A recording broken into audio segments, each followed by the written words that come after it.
How to Deal with the Spotted Lanternfly, Tips for Michiganders, 2025 Update. Imagine a beautiful Michigan summer day ruined by swarming invasive pests devouring your garden and threatening entire ecosystems. That's the alarming reality behind a free webinar tackling Michigan's latest ecological threat, the spotted lanternfly invasion. And here's the controversial part: state officials aren't mincing words. If you spot one, they want you to kill it immediately before reporting it. But why such drastic measures? Let's unpack this urgent situation. Currently concentrated in southeast Michigan counties, Lenawee, Macomb, Monroe, Oakland, and Wayne, this winged invader from Eastern Asia isn't just a nuisance. It actively targets fruit crops, ornamental plants, and vital trees like black walnut, river birch, and red maples. Picture apple orchards stripped bare or vineyards devastated overnight. The risk intensifies where the lanternfly's preferred host, the tree of heaven, grows, ironically an invasive species itself brought from China centuries ago and still planted in landscaping today. Here's where it gets critical. Agricultural experts fear unchecked spread could cripple Michigan's farming economy. Entomologist Deborah McCullough from Michigan State University will lead a state-hosted webinar on July 29 at 9 a.m., detailing the insect's life cycle, host plant identification, and ecological impacts. She emphasizes, spotted lanternfly is an unwelcome invader that will annoy residents in areas with high populations, a warning that downplays the potential devastation awaiting orchards and forests.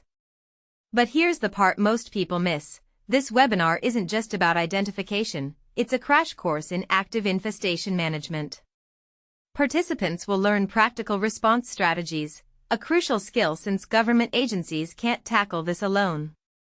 Registration is open through Michigan's Not MI Species website, with future discussions scheduled, including an August 27 session linking climate change to invasive species threats.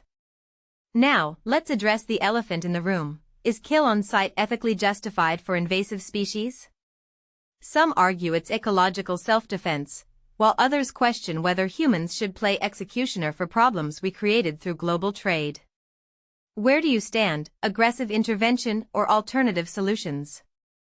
Share your perspective in the comments. P.S. While this webinar is free, remember that using this site means agreeing to potential data collection per the user agreement and privacy policy, a trade-off worth noting in our digital age. How to spot, kill, and report invasive spotted lanternflies in Connecticut. It's an all-out bug battle, and Connecticut desperately needs your help. The return of spotted lanternflies isn't just a seasonal nuisance, it's a growing threat that could devastate both the state's beautiful trees and vital crops. Authorities are urging everyone, if you spot one of these pests, don't just walk away, take action. These insects, easily recognized by their pale, speckled wings and the bright splash of red on their hidden hindwings, are making their presence known throughout Connecticut.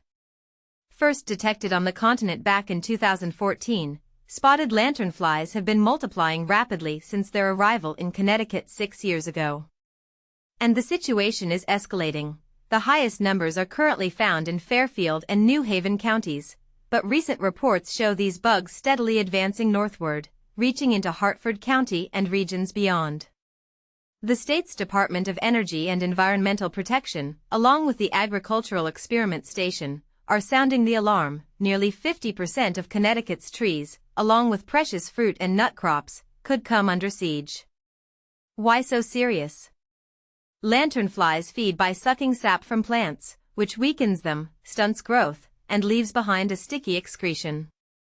This residue doesn't just look unsightly, it encourages the spread of sooty mold, threatening both plant health and crop yields. So, what's your role in this battle? Here's what authorities need you to do. If you encounter an adult or young lanternfly, squash it. Scrape any egg masses you find from trees or surfaces, then drop them in rubbing alcohol or hand sanitizer to ensure they're destroyed. Make sure to report every sighting through the Connecticut Agricultural Experiment Station's online portal or by email. Every report helps the experts track and contain the outbreak, link provided below. Before leaving infested areas, like Fairfield County, inspect your car, camper, or any outdoor gear. A hidden egg mass or insect could easily hitch a ride and infest new territory. One local resident, Bob Detsy of Middletown, is stepping up. He shared, "I don't want to lose the trees." His determination mirrors what many feel, and what state officials stress. It will take widespread community involvement and fast action to stop these destructive invaders before they take a permanent toll. But here's where it gets controversial. Some people wonder, is it really okay for us to deliberately kill these insects, or could there be unanticipated environmental consequences? Is complete eradication even possible, or are we just fighting a losing battle? Have you spotted lanternflies near you? What do you think of the public campaign to ask people to kill and report them? Share your experiences or opinions in the comments. This is a topic where everyone's perspective matters. Stay informed and join the fight. Report your sightings here.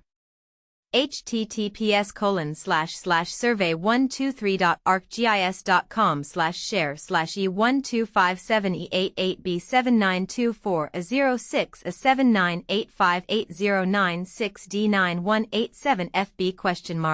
Portal URL https://usda-aphis.maps.arcgis.com. Copyright 2025 WFSB. All rights reserved. Georgia's new invasive species, spotted lanternfly, threatens crops and trees. Imagine a scenario where a new invader is threatening the heart of Georgia's agriculture and forestry. This isn't a drill, it's a real and pressing concern. The spotted lanternfly, a highly destructive pest, has made its way into Georgia, and it's causing significant alarm among agricultural experts and environmentalists alike. The spotted lanternfly, an invasive species first identified in Pennsylvania in 2014, was recently confirmed in Fulton County, Georgia. According to the University of Georgia, this insect poses a severe threat to the state's economy, particularly to its agricultural and forestry sectors. But here's where it gets controversial. Some argue that the economic impact might be overstated, while others believe the threat is very real and immediate. So, what exactly is the spotted lanternfly, and why is it such a big deal? The spotted lanternfly feeds on over 70 different plant species, including economically vital hardwood trees, roses, hops, grapevines, and stone fruits like peaches, plums, and cherries. Its feeding habits alone are concerning, but the real trouble starts after it has had its fill. The lanternfly excretes a sticky, sugary substance called honeydew, which coats surfaces and vegetation beneath infested plants. This honeydew promotes the growth of black sooty mold, a fungus that not only looks unappealing but can also damage plants and be difficult to clean from outdoor structures and vehicles. Identifying the spotted lanternfly is crucial for early detection and control. Adult lanternflies are about an inch long and have gray wings speckled with black spots. When they spread their wings, you'll notice bright red underwings adorned with black markings. Their bodies are yellow with black stripes, making them quite distinctive. Young lanternflies, known as nymphs, start off small and black with white spots.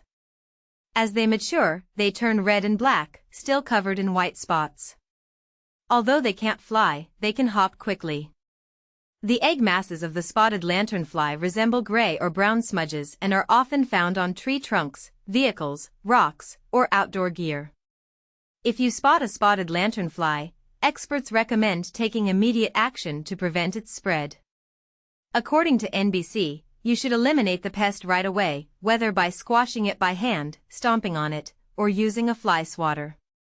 The goal is to ensure that it doesn't have a chance to multiply and cause further damage. And this is the part most people miss.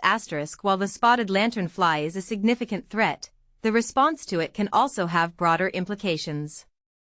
For instance, aggressive pest control measures might affect other beneficial insects and the local ecosystem. It's a delicate balance that requires careful consideration. So, what do you think? Is the spotted lanternfly a legitimate threat, or is the panic overblown? Share your thoughts in the comments below and let's start a conversation.